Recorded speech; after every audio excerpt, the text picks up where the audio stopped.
Okay. So we are here for another You Can't Come Over, but You Could Come In. We have got Charlie Worsham with us today. I have been the most excited about this because I love to put people on the spot, and I know Charlie can play anything. Oh So, man. how are you doing in the quarantine?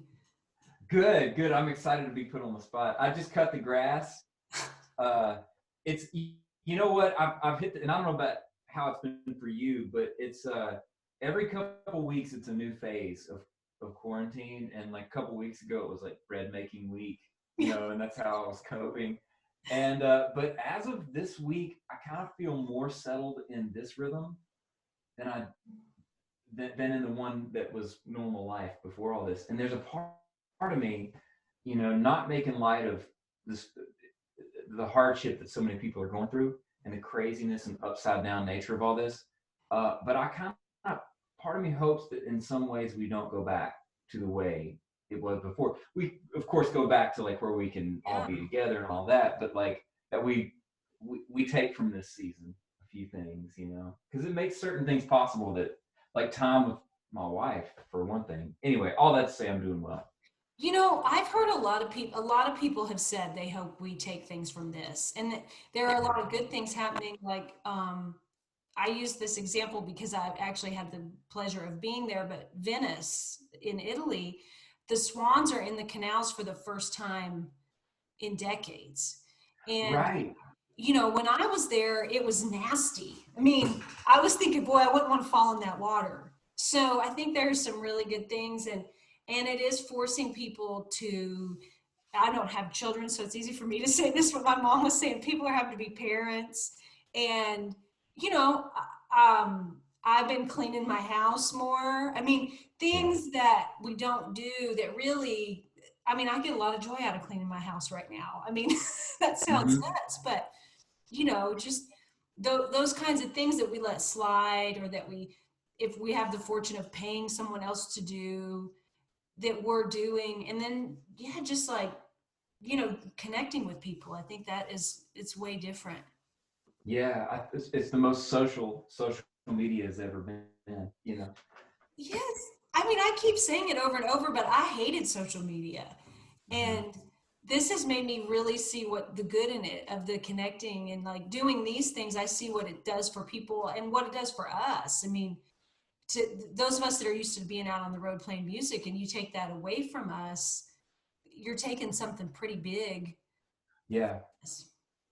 You It, know, it was so bad for me. I missed applause so much that I've been living with an applause button.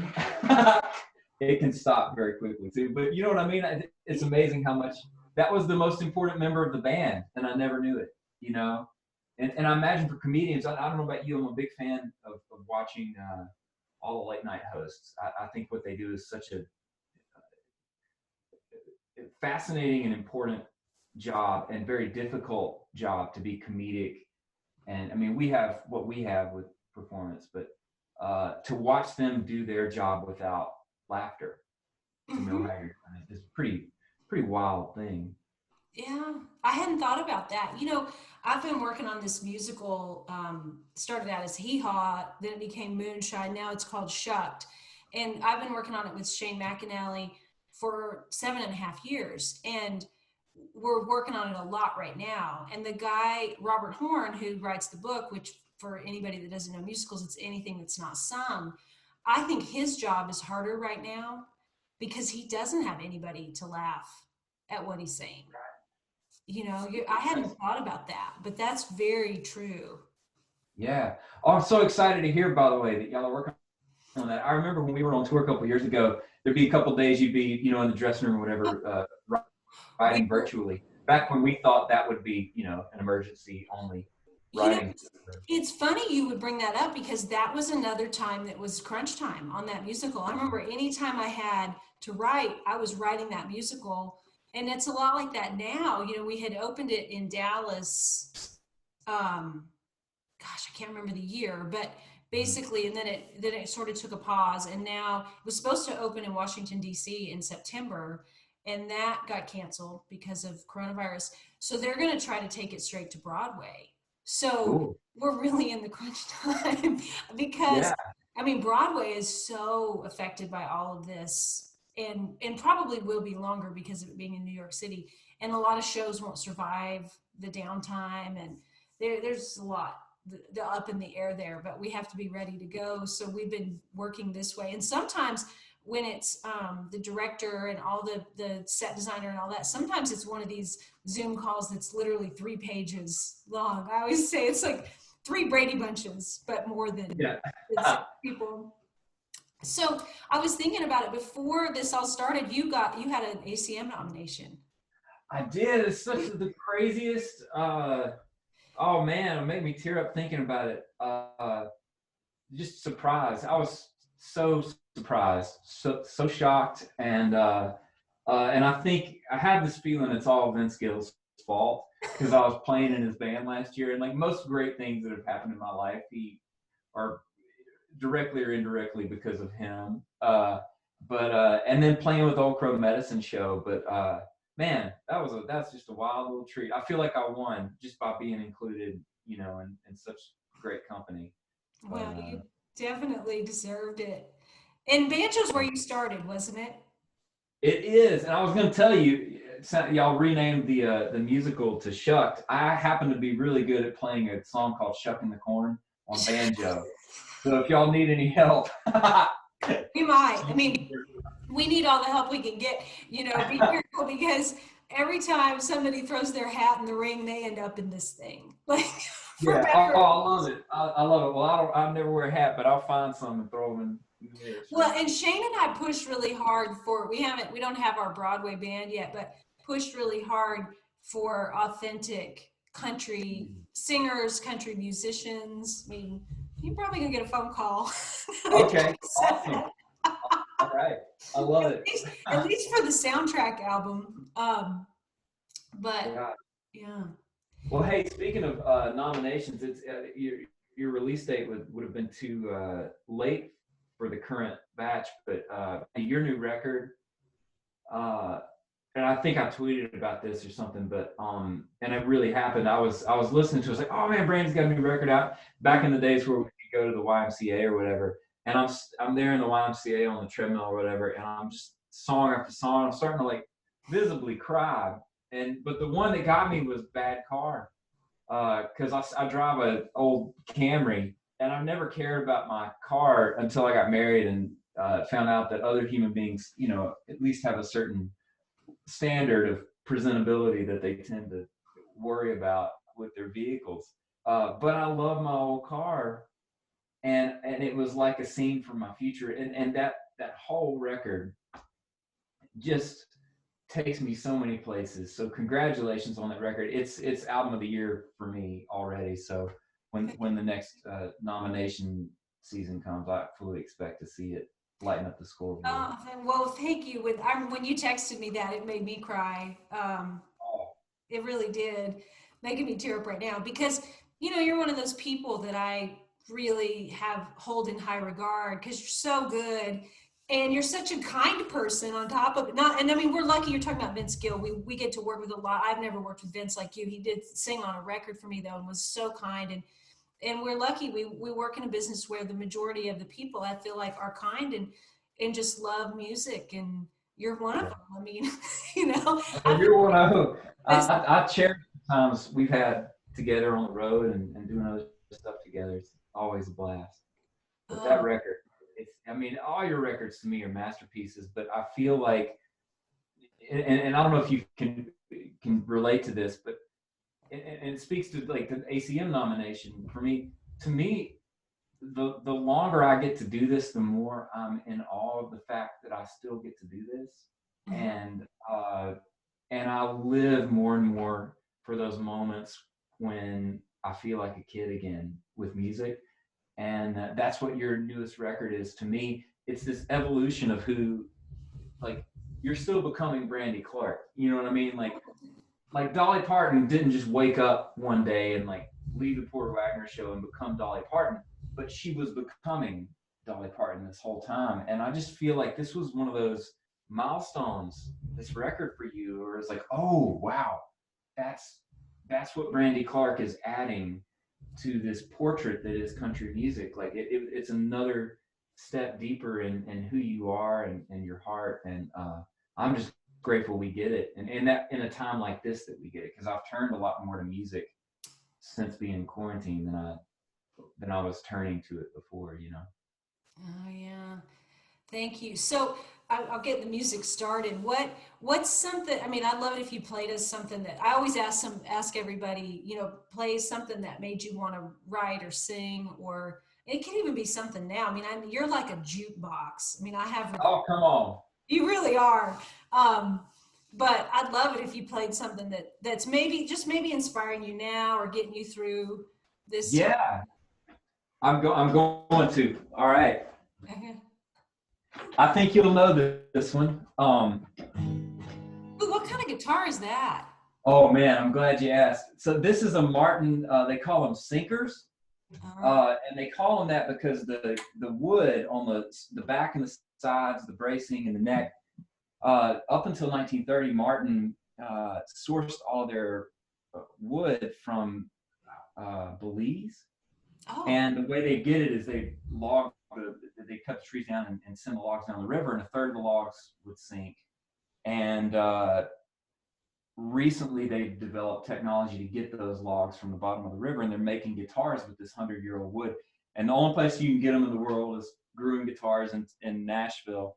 And my sweet wife got me one of these, and then I, like a year later, I made the poor choice of thinking I needed a second one. This is the second one. I don't think that's ever a poor choice, personally. Well, no. I mean, guitar player.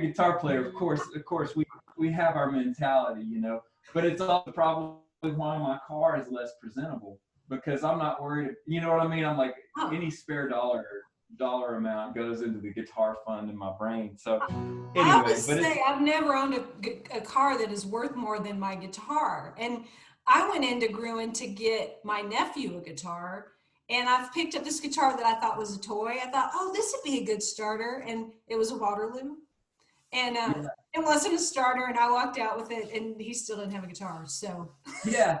Oh man, I hear you. It's crazy. I've always thought that, like, if I get in a wreck on the way to the session, that what's in the vehicle is going to be a higher price tag on damages than the vehicle, even if it gets totaled, for sure. But anyway, yeah. So Martin Sinker. But yeah, I think you're gonna know this one. And I hope I get it right. I've been practicing since yesterday, so.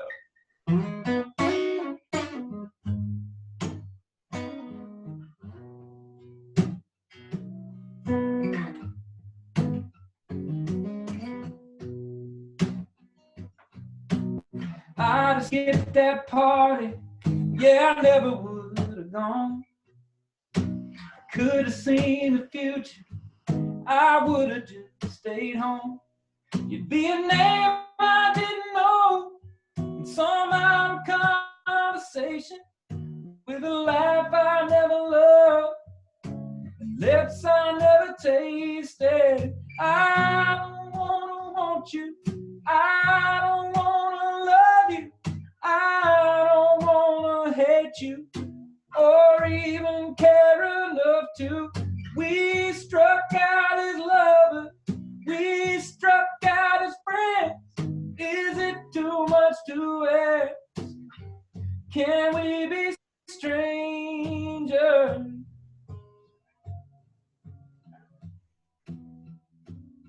again?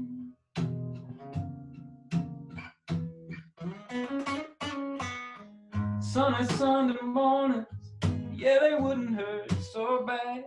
And songs about New Orleans wouldn't make me so damn sad. You wouldn't be a number I deleted 7 times, or the hammer in my chest when someone orders Crown and Sprite. I don't wanna want you. I don't wanna love you. I don't wanna hate you, or even care enough to. We struck out as lovers. We struck out as friends. Is it too much to ask? Can we be strangers? You don't miss some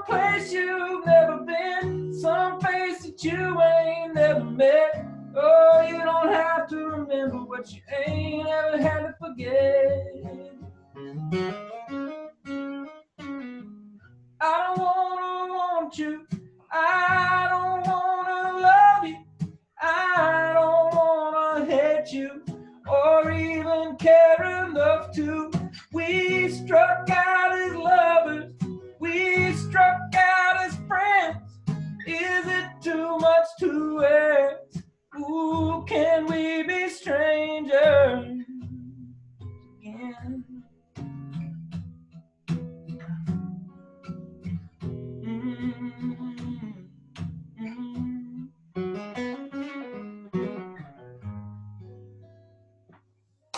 Oh, I love that song, Brandy. That sounds so nice.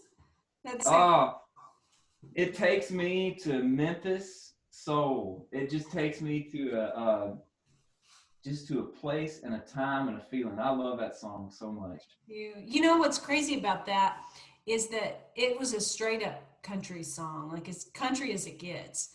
And I wrote that with Jesse Joe Dillon and Clint Daniels. And Clint actually sang the demo. And, you know, he's just a great country singer. And when I got in the studio with Jay Joyce, he said, "Man, I feel like this could be something different." And he figured out how to keep it to where it felt right to me, but it was something different, you know.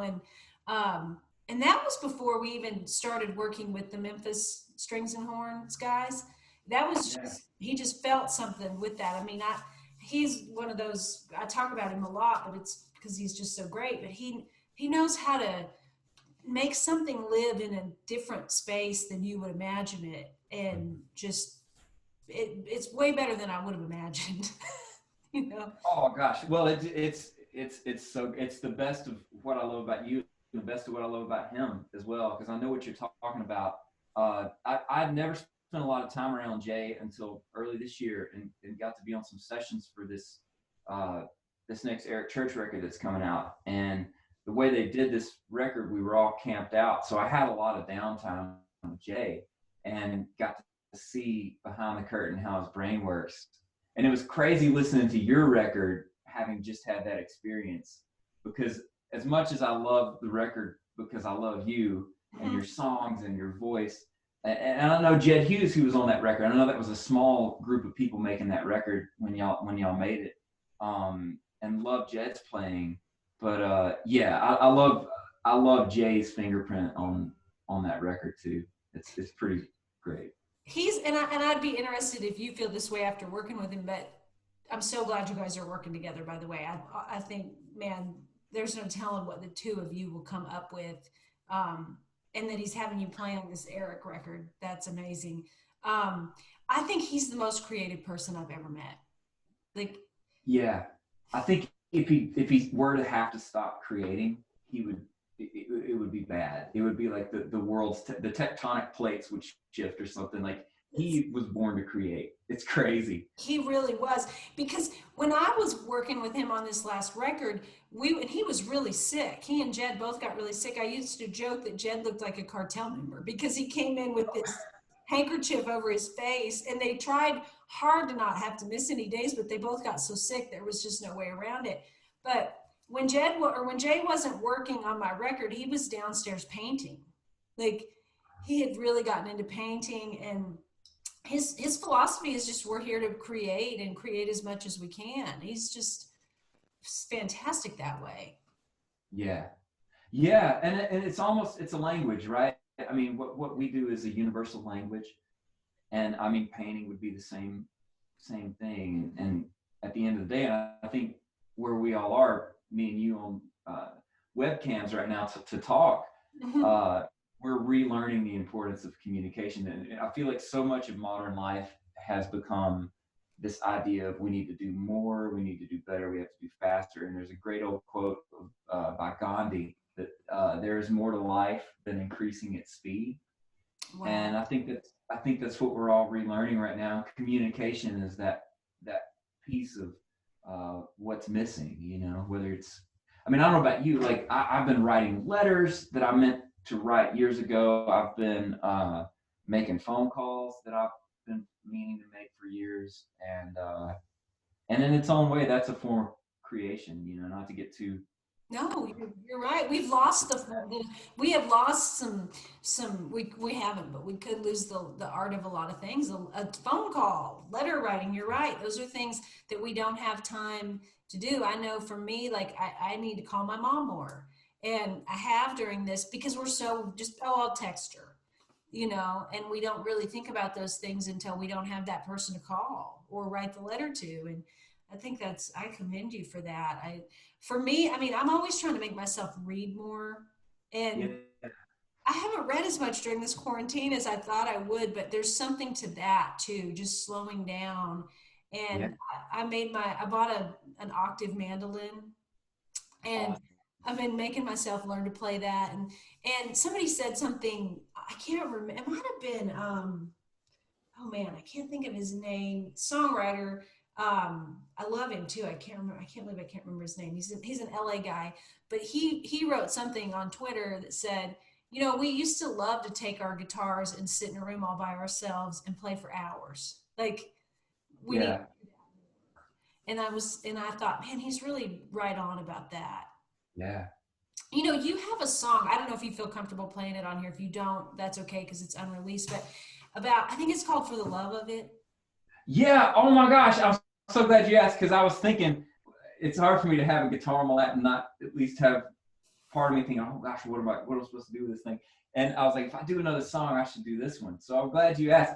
It's called For the Love. And I wrote it on the tour we did together. Such a great song. In one of those dressing rooms. It was not the, I'm trying to think, it wasn't one of the House of Blues gigs where there's like catering and, you know, finer appointments and all the spaces. But yeah, and I think this is kind of where whatever this next record is for me, uh, this was the first piece of the puzzle that kind of fell out and helped me go, okay, well, what can I find that connects with this and so Well, forth.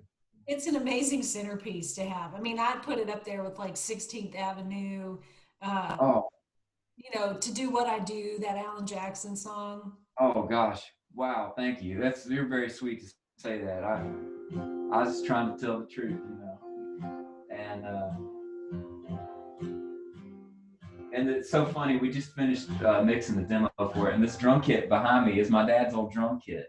Uh, and my first memory of music being on his knee, him letting me kind of bang on the drums, you know, on that kit. And there's a verse about him in this song, and I got him to play on it. He overdub a little drum part, you know, on the demo. So it'll be a fun memory for the rest of this experience we call life. Anyway, I'll sing this song, but now at some point I'm gonna put you on the spot to do the Okay, thing. yeah. I want us to do a little trading back of some classic stuff after this. Good, okay. And you actually didn't technically ask me to do this, but I just volunteered. You know, enough about me. Let me sing about me. Oh, I want you to play this song. I'm glad you're willing to play it. Of course.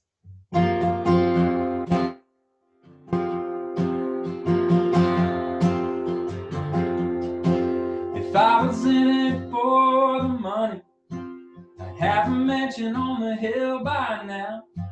If I was in it for milk and honey, I'd have 100 bees and a cow.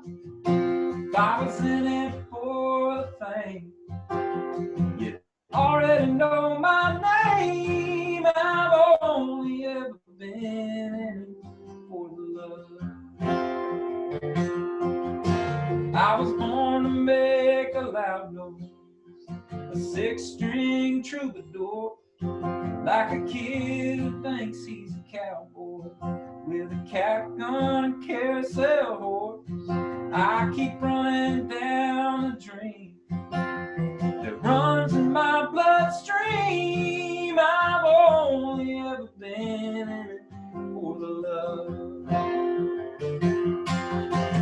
Love can't do, take, or pay your rent.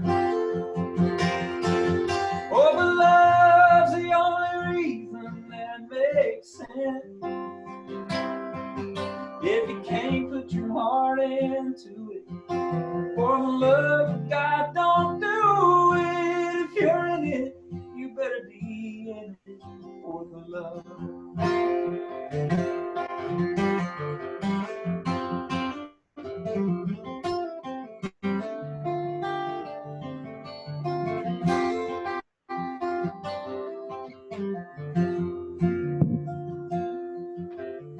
I watched my dad, the drummer, suffer in a suit and tie. Yeah, that bank job did a number. It drained his spirit dry. He said, son, learn from me. The money ain't everything, so I've only ever been in it for the love. Love can't fill your tank to pay your rent. Oh, but love's the only reason that makes sense. If you can't put your heart into it, for the love of God, don't do it. If you're in it, you better be in it for the love.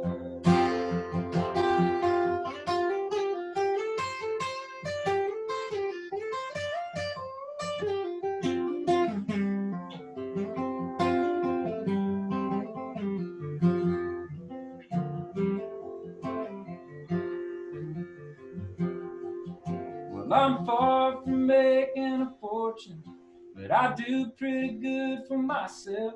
And I know what's most important. I got my family and my health. I keep my main objective on keeping a good perspective. I'm in it, yeah, and I'm in it for the love. If I was in it for the fame, you'd already know my name. I've only ever been in it for the love.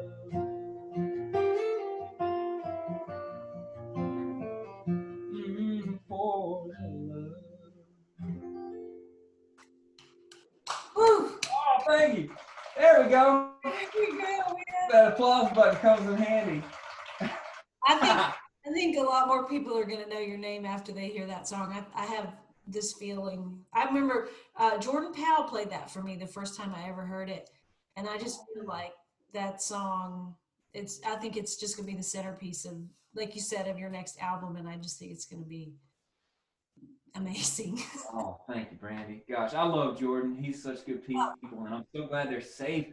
I mean, we're in the virus world, but gosh, Nashville being hit by those tornadoes, they were right in the middle of it, and I'm glad they're safe.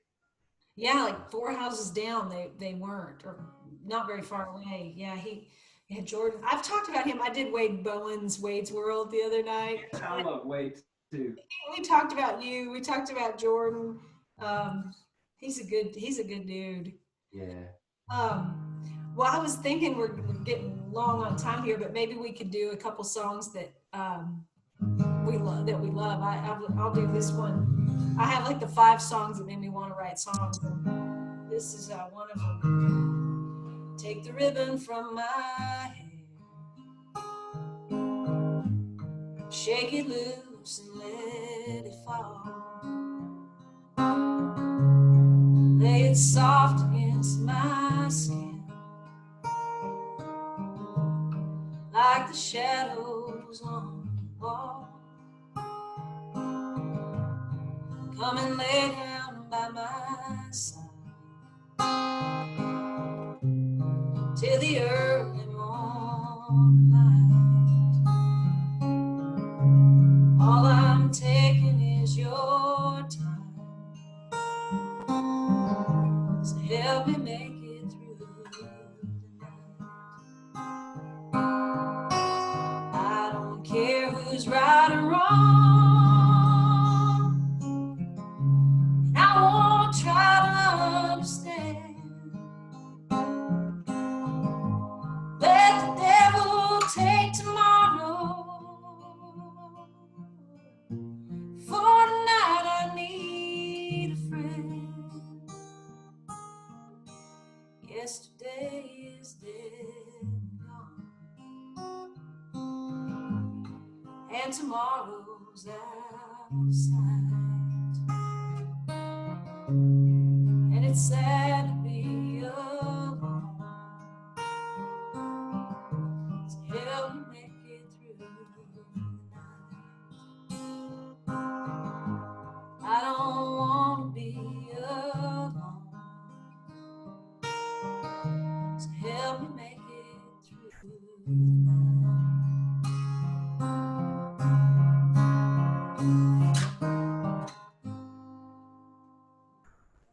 Oh, Brandy, it's so good. If So uh, good. if this wasn't like wonky, I would have made you pull out a solo. But you're I was like, gonna say it's so hard to sit and listen to music that I love and not be able to play along knowing that the delay or whatever. But oh man, that's beautiful. thank you. That is beautiful. Golly. Do I need to find one to answer that? You do whatever you want. You can do so many of them. I was looking for Oh one. no. I'll just do a little chorus of this one. Because this is another. It's so fun talking with you. Because I mean, we have other memories and stuff. And I think the last time I saw you in person was the Christmas, the section for your Christmas tune, which I love. But I often think back to our tour together, and I remember doing this one at a couple of shows, and then lo and behold, we lost Kenny Rogers a couple of weeks ago, and I found myself singing it again and thinking about you and that tour and this song. But I'll do a little chorus, or what I'll do a piece of it. Sing me song, sweet music, man. I won't be there to hold your hand like I used to. Through you, you're a hell of a singer and a powerful man, but you surround yourself with people who demand so little of you.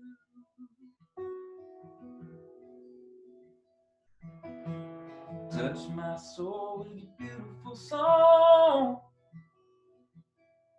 Even had me singing along right with you. Said I needed you. Then you added words and added harmony and sang the song you'd written for me to someone new. But no one sings a love song quite like you do. Nobody else can make me sing along. Nobody else can make me feel that things are right when I know they're wrong. Nobody sings a love song quite like you. Ooh, Oh man, you that's know a good one. that that's so beautiful, especially when you sing it. You know what? What I remember doing with you and thought it was what you were gonna do. Let me see if I can find the key. On a warm summer's evening, on a train bound for nowhere, I met up with the gambler. We were both too tired to sleep, so we took turns of staring at the window towards the darkness. Till boredom overtook us, and he began to speak. He said, "Son, I made a life out of reading people's faces, knowing what their cards were by the way they held their eyes. So if you don't mind me saying, I can see your out faces for a taste of your whiskey. I'll give you some advice." And then there's some more. You got to know when to hold 'em, know when to fold 'em, know when to walk away, know when to run. You never count your money when you're sitting at the table. There'll be time enough for counting when the dealing's done. Oh yeah, I tell you, that is one. Uh, in any situation, that's like my the pistol in my boot in terms of stage stuff. Like you can sing that song in any situation and right all wrongs. It's like it's an all cure. It's like Neosporin in song form. Put a little of that song on any situation and it'll make it better. Man, And you were part of Don Schlitz's Hall of Fame induction, right? I was fortunate to get to do a song that wasn't one of his big hits, and this is what I loved about that process, because I've been in that same room. It's not something for folks who are watching when they induct people into the Hall of Fame, and I love that they do this. and this is not to take away from the ACMs, CMAs, all the public award shows, but it's a private ceremony. And I know you and I have both been to a couple of these, and I remember being in the audience and getting to see you. I think you sang for, was it Dolly's induction? It was, okay, so it was Fred Foster. Fred Foster, and Dolly was, you had to follow Dolly. I had to follow Dolly. That's yeah. Oh man. Yeah. Woo. That's not an easy artist to close for. You know, she came out blonde, and yeah, no, it is. It's a very humbling. I mean, it's such an honor to be a part of it. And I remember the night I did it, Trisha Yearwood was part of Charlie Daniels' induction, and man, I don't think she's ever. I mean, she's always sings great, but I don't think she's ever sang better than that night. It's a special night. It is a special night, and it's magic. And I love, and where I was going with, you know, that it's not public, is that it is a bit of a church service, and so it's not dictated by what are the biggest hits. It's dictated by how do we tell the story. And the thing I love about Don Schlitz, I mean, he wrote The Gambler. That was his first cut, for crying out loud. He could have bought an island, retired, and never left. But what he ended up doing was just keep writing, and he made brave choices as a songwriter. And this is a song that he got was cut by Randy Travis. I actually think he may have written this either with Randy or he played it for Randy and Randy cut it. But it was never a hit. And I got to sing it for Don's induction. I'll do a little first verse and chorus, but everybody should go find Don Schlitz's version of him singing it live at the Bluebird. But Oscar was an angel, and he used to walk the streets, shouting out some prophecy to everyone he'd meet. He was a local fixture, like a cop out on a beat. Folks said he'd been shell-shocked long ago. More than that, no one seemed to know. And there's other verses, but and everyone will die and go to heaven. And we will all be angels someday. What you are in this world don't count for nothing. We're only children, we're just lost along the way. But we will all be angels someday. We will all be angels. That's a beautiful song. It's a song about a real person in his hometown of Raleigh, Durham, North Carolina, who was, I think, this homeless guy who was a veteran and had some mental health struggles, and Don was working at the Rialto, this movie theater, and became friends with this guy and wrote this song about him. But that's what I love about songwriting. You can make anybody famous for 3 minutes. You know? Don Schlitz, I mean, he's one of not just one of my favorite writers, but he's just such a great guy too. And he used to, when I first moved to Nashville, I worked at this accounting firm, and one of the guy that worked the front desk became one of my best friends. We're still friends to this day. And his name's Ted Crockett, and Ted loved Don Schlitz. And Don's publishing company was called Hay Street Music, was right there, and Don loved Ted too. But one day Don was outside with his notepad. He was sitting out there, like legal notepad, cigarette. Ted walked down and was like, "Hey, Don," and Don was like, "I'm working, man. Can't you see?" I love it. Taking it seriously. Yeah. and interrupt a phone call. And I thought it was so funny. We always talk about Ted, and I always talk about that, because Ted was mortified. Here was Don, this big hero, and he was always so nice to all of us. But he definitely had a boundary there with working. For those of you that don't know Don, I'll play a little bit of another one of his that I think the whole world probably knows, but it's amazing how you can speak right to my heart.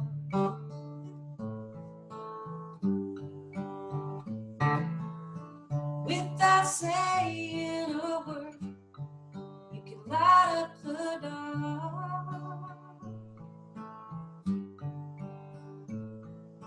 Try as I may, I could never explain what I hear when you don't say a thing. The smile on your face lets me know that you need me. There's a truth in your eyes saying you'll never leave me. The touch of your hand says you'll catch me if ever I fall. Now you say best when you say nothing at all. Oh man, all timer right there. You Um, sound great singing that song, Brandy. oh, thank you. I mean, he's had so many. Just and a lot of times it'll be a song I don't know he's written, and I'll be like, God, I love that song, and then I'll look at the credits, and Don Schlitz's name will be on it. Like, there's that great, I think it was Michael Johnson's song, "Give Me Wings." Mm-hmm. Don Schlitz and Kai Fleming. Just like wow. Why Yeah. they call it Fallen. Roxy Dean and Don wrote that. That's Yeah. one of my faves. Yeah. Um, we've gone way long, which I love. But I'd love it if you could play us out on something. And everybody here, go get Charlie's albums. He's had 2 out. Rubber Band, Love. What's the name of your second record? I can't. Oh, beginning of things. I got them backwards. I guess I started over. The They're second. both, they're both fantastic. I mean, "Cut Your Groove" is one of my favorites. I love the lawn chair song. And there's just so many. Um, so get those albums and look forward to this next thing. I think it's going to be a masterpiece. Oh, Brandy, thank you. This has just filled up my heart so much to get to spend this time with you. And man, I can't wait till we're all able to get out in the world again. I was ready to come see you on tour, and I'll be ready to come see you on tour when it happens. Next year. Well, right now it's supposed to be the end of this year, but I don't know. Every week kind of changes. Yeah, and I'm okay with it. I really am. I've gotten to a place where I'm okay with it.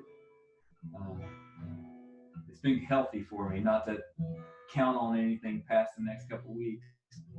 But you talked about your sweet mom, and she's up in really the first hotspot that we had for this virus in the Pacific Northwest.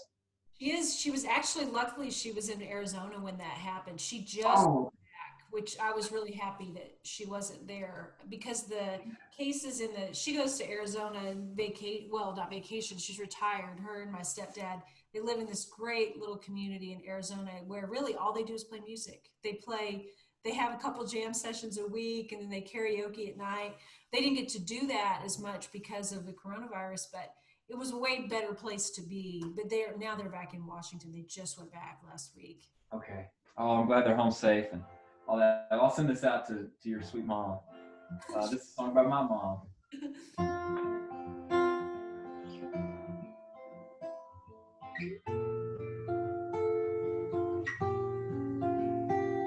Mama always had a camera, a Ziploc full of film. The queen of the Kodachrome was the coin of the realm.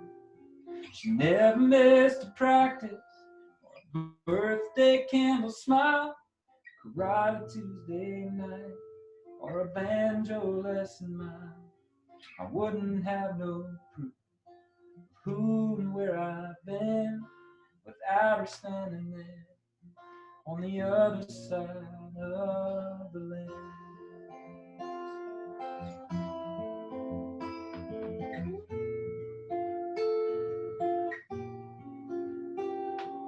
That one's from the desert on a Grand Canyon ride.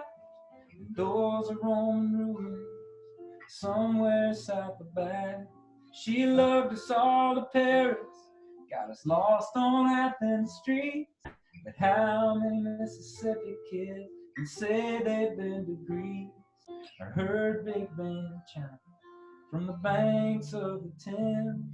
'Cause she saw the bigger picture on the other side of the land. A point and shoot, an artist's touch. She isn't in the pictures much. The colors fade, the edges tear, but her fingerprints are everywhere.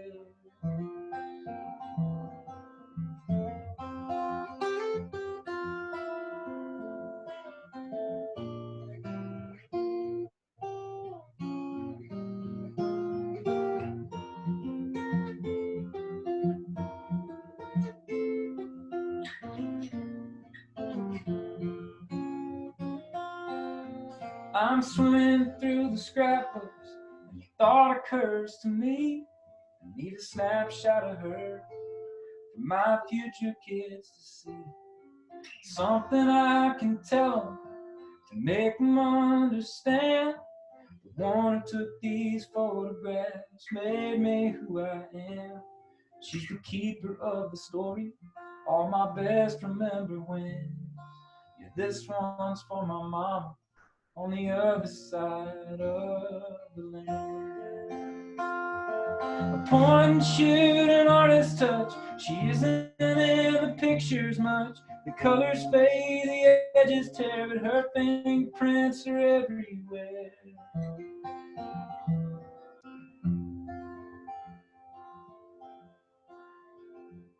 My favorite one's from Destin, ice cream melting in my hand. Her sunset shadows next to me, stretched out on the sand.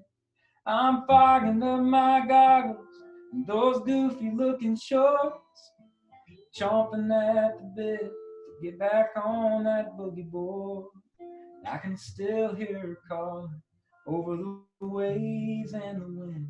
Charlie, let me get one more before you go back in. Oh, yeah. Oh, Everybody should be so lucky to have a mom like yours or mine. amen. Amen to that.